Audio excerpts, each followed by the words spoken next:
Bicara NU atau bicara muktamar, NU sebelum lahir menjadi Nahdlatul Ulama itu berawal jadi Nahdlatul Tujar, pergerakan ekonomi.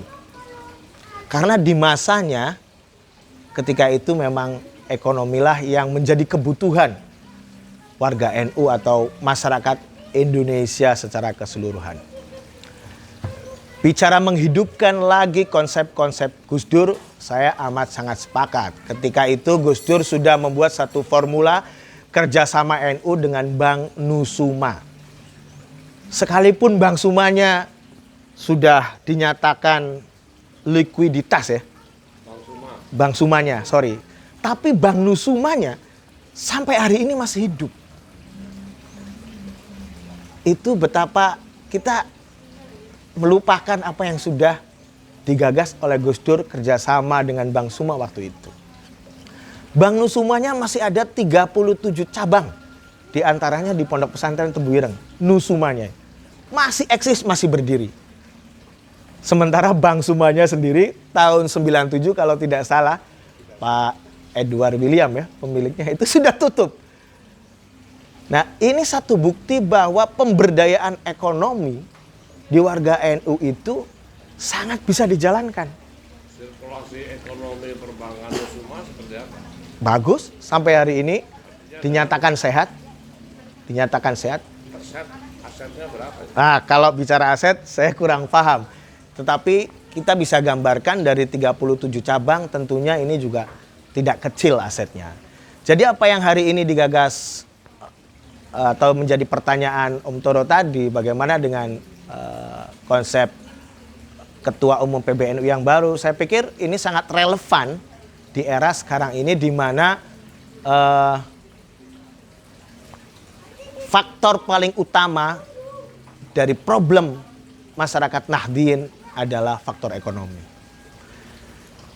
Apa yang sudah dicetuskan oleh Muhammad Yunus di Bangladesh dengan Grameen Banknya itu satu bukti bahwa konsep BMT, Baitul Mal wa Tamwil, kalau betul-betul dilaksanakan dengan baik, itu bisa menjadi jawaban dari problem masyarakat di perbankan.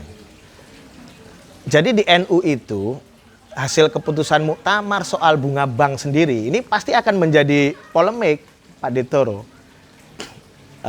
Pertanyaannya apakah bunga bank itu riba? Karena kalau kita bersentuhan bank pasti ada bunganya. Nah itu hasil muktamar NU sudah menjawab bahwa bunga bank itu jawabannya 3. 1, bunga bank itu bukan riba. Bukan.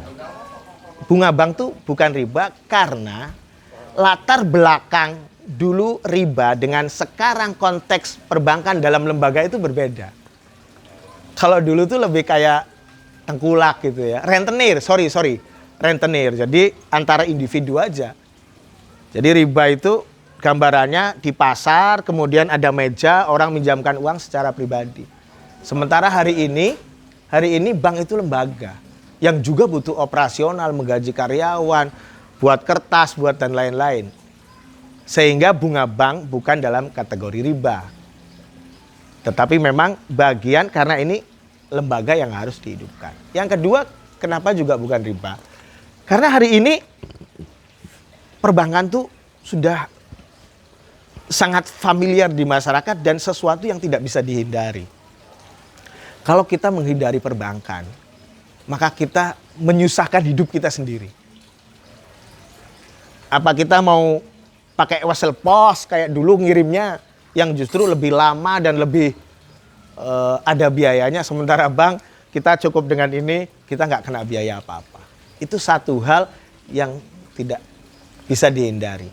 Fikih itu dinamis. Sesuai perkembangan jawabannya, ada jawaban yang memang tepat untuk menjawab semua pertanyaan dari perkembangan dunia ekonomi yang ada. Jadi yang saya lebih sepakat dari hasil muktamar NU memang bunga bank itu bukan termasuk riba.